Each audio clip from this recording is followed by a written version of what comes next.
बात की खबर आ रही थी कि जो सीएसपी संचालक हैं उन्होंने शिकायत की कि हमारी दुकान पे कोई लड़का आता है और वो हमें किसी यूपीआई पे पैसा ट्रांसफ़र करने के लिए कहता है और बिना पेमेंट किए वो वहाँ से घटनास्थल से चला जाता है।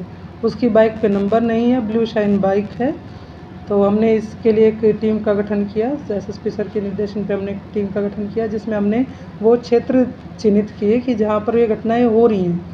इसमें कुडनी थाना, पियर थाना क्षेत्र, गायघाट इनको मेन टारगेट कर रखा था।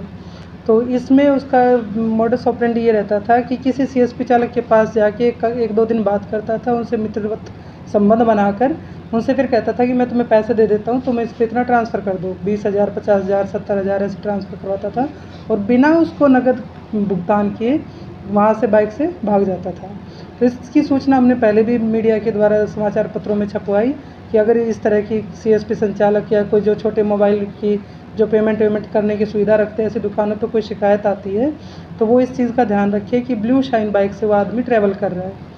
तो इसी दौरान हमें एक इनपुट प्राप्त हुआ कि पियर थाना क्षेत्र, क्योंकि ये घटना वो पियर में पहले कर चुका था, वहाँ पर वो एक ऐसा आदमी दोबारा से घूमता हुआ पाया गया है। तो उसी के उसमें हमने रेड की और उस आदमी को घटनास्थल से रंगे हाथों उसको वारदात को अंजाम देने से पहले ही हमने उसको अपनी गिरफ्त में ले लिया है और उसमें फिर साइबर थाना कांड संख्या 72/24 दर्ज करके उस पर आगे की न्यायिक कार्रवाई करी गई है। अपराधी का जो एक इतिहास रहा है कि बाराबंकी से उत्तर प्रदेश से बिलोंग करता है और वहाँ पर भी वो ठगी का एक मामला दर्ज है उनके प्रतापगढ़ थाना क्षेत्र में। वहाँ पर उन्होंने कहा कि यहाँ सीएसपी वालों के पास आके कहता था कि मेरा बालू का ट्रक आ गया, आप मेरे अकाउंट में 50,000 रुपये डाल दें, आपका बालू यहाँ डिलीवर हो जाएगा। वो पैसे लेके वो घटनास्थल से चले गए। यही पिछले एक 15-20 दिन पहले ये छपरा के इलाके में भी घूम के आए हैं, वहाँ भी इसने बालू वालू का काम करने का है।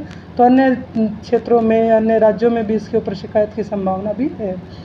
और इसके द्वारा जो हमें जब्ती में मिला है वो 18,000 रुपये हमने, क्योंकि वो पैसे ट्रांसफ़र कराया था तो वो कुछ कैश दिखाता है हाथ में, तो 18,000 रुपये हमने वहाँ से घटनास्थल से रिकवर किए। एक उसकी बाइक जो लेके चल रहा था उस पर नंबर नहीं है अभी, तो ब्लू शाइन बाइक है और एक पर्स है और 2 मोबाइल और एक डेबिट कार्ड हमने वहाँ से लिए हैं। इनके गिरोह में और भी कोई लोग शामिल है या सिंगल अकेले काम? अभी ये कह रहा है कि मैं अकेला हूँ, ये किसी गेम ऐप में इसने पैसा लगाया, ये पैसा हार गया, फिर उसको रिकवर करने के लिए इसे लगा कि क्योंकि वो ऐप यूपीआई के थ्रू चल रही थी तो ये यूपीआई से पैसे ट्रांसफ़र करवा रहा है।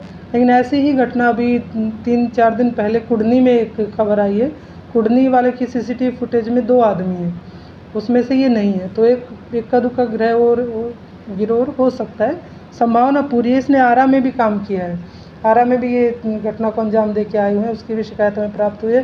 कुछ पैसा गोपालगंज में भी ट्रांसफ़र किया गया है, तो संभावना है कि है। लेकिन एक मैसेज है ये मीडिया के थ्रू मैं जो देना चाह रही हूँ सीएसपी संचालकों को, एक तो किसी भी अनजान व्यक्ति को कोई कितनी शीघ्रता दिखाए इमरजेंसी के नाम पर पैसा, जब कहते कि आप पैसा डलवा दीजिए, मेरी माँ बीमार है, हॉस्पिटल वाला कैश नहीं ले रहा है, उसकी यूपीआई पे नहीं जा रहा है, या मैं अभी आपको दे देता हूँ, तो आपकी एक लिमिट है 10,000 रुपये की। अब 10,000 रुपये से आप अपनी लिमिट क्रॉस करते तो आप एक बैंक की भूमिका में आ जाते हैं। तो किसी से भी यूपीआई ट्रांजैक्शन लेते तो एक अपनी लिमिट में ले, बैंक ना बने। आपको सुविधा बैंक देता है छुटपुट जो आपको पेमेंट करनी है उसके लिए। अगर आप 10,000 तक की सीमा में पेमेंट करते हैं तो 3-4 शर्तें हैं जो अभी बैंक या सीएसपी संचालक नहीं निभा रहे हैं। पहला, आपके यहाँ सीसीटीवी फुटेज क्लियर होनी चाहिए, आपकी दुकान में सीसीटीवी हो।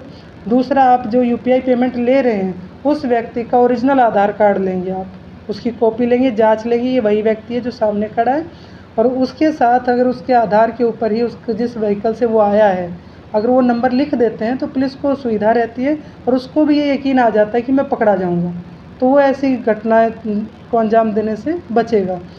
दूसरी चीज़ कि जितनी भी सीएसपी संचालक हैं इनको पता होता है कि कौन